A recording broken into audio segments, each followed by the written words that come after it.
किसी काम को शिद्दत के साथ किया जाए उसका फलाफल जरूर मिलता है और उसकी सराहना जरूर होती है। कुछ ऐसे ही तारीफ रांची की हो रही है।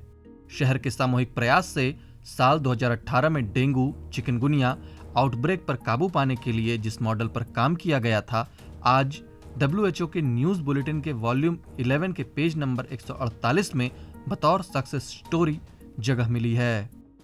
इस पब्लिकेशन से उस मॉडल पर काम कर चुकी वार्ड पार्षद और डॉक्टर ने खुशी जताई है। ये सक्सेस स्टोरी को WHO की डेंगू बुलेटिन में जगह मिली, उसको डॉक्यूमेंट करके हमने प्रेजेंट किया और वहाँ भी काफ़ी सराहा गया। कितना उत्साहित कदम होता है इस तरह का? उत्साहित कदम मतलब ये आपको ये एक रोल मॉडल की तरह ये सक्सेस स्टोरी चली और हम लोग अब कोशिश अब जो है कि अगर राज्य के किसी दूसरे क्षेत्र में आउटब्रेक होती है तो सेम मॉडल हम अपनाएंगे। WHO के पत्रिका में हमारा अगर वार्ड को एक सक्सेस के लिए चिकनगुनिया पे काबू पाने के लिए अगर जगह मिली तो मुझे बहुत खुशी हो रही है कि इस तरह का हम लोग का सहयोग के प्रयास से इस पर हम लोग कंट्रोल किए, तो बहुत ही खुशी की बात है और मैं धन्यवाद देती हूँ कि उन्होंने हमारे वार्ड को जगह दी। वक्त साल 2018 का था, मौका ईद का था। त्योहार के बाद राजधानी के हिंदपीढ़ी इलाके में डेंगू और चिकनगुनिया का आउटब्रेक हुआ। रोजाना करीब 100 से ज्यादा केस निकल रहे थे। इसके बाद हरकत में आए स्वास्थ्य विभाग, नगर निगम, मीडिया और स्थानीय निकाय ने मोर्चा कसा, जिसके बाद व्यापक तौर पर दवा का छिड़काव, मेडिकल कैंप और लोगों को पानी ढक कर रखने के लिए जागरूक किया गया और उन्हें चिकनगुनिया और डेंगू की वजह एडिस मच्छर के बारे में जानकारी दी गई। साथ ही शहर के अस्पताल में भी एक्स्ट्रा बेड की व्यवस्था भी की गई। लोगों की लगातार मेहनत रंग लाई और 15 दिन के भीतर मरीजों की संख्या 25 के आंकड़े में सिमट गई। के बाद बहुत भयानक स्थिति यहाँ हो गई थी। हर एक व्यक्ति को बुखार लग रहा था, बदन हाथ में दर्द, लोग चलने नहीं सक रहे थे। लंगड़ा बुखार के नाम से जाना जाने लगा, जिसको चिकनगुनिया हम लोग कहते हैं। तो जब मुझे पता चला, लोग भी यहाँ पर वार्ड कार्यालय में आए तो मैडम चलने नहीं सक रहे, बहुत सब घर बुखार लग रहा, तो मुझे भी चिंता हुई।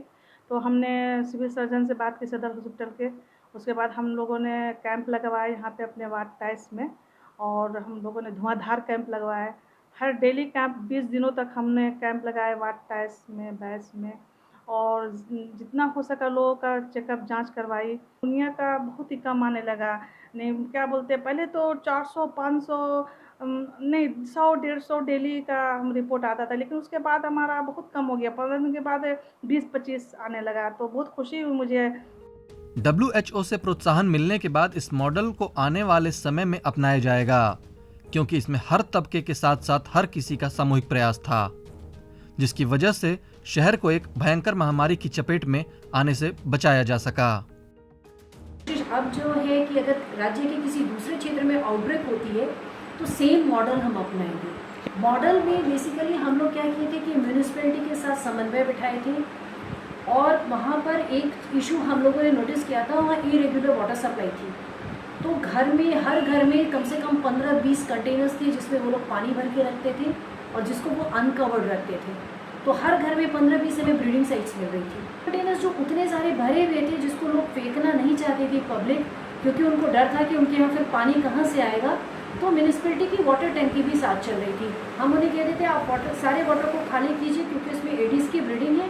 फिर अपने सामने हम लोगों ने उसकी स्क्रबिंग कराई, उसकी रिफिलिंग कराई और कंटेनर को ढक। कितने घर में गए थे उस समय आप लोग? एग्जैक्टली कितने मेरे ख्याल से नहीं भी तो मुझे लगता है कि जो विजिट हुई थी टोटल नंबर ऑफ हाउसेज में मुझे लगता है 18-20 हज़ार घर को हम लोगों ने किया था। समाज और मानवता के लिए सेवा भाव से किए गए काम का फलाफल जरूर मिलता है, जिससे न सिर्फ लोगों की सेवा कर लक्ष्य की प्राप्ति होती है, बल्कि उसे हर मंच पर सराहना भी मिलती है। WHO में छपी रांची की सक्सेस स्टोरी से आज हर रांची वासी गदगद हैं। उपेंद्र कुमार, ETV भारत, रांची।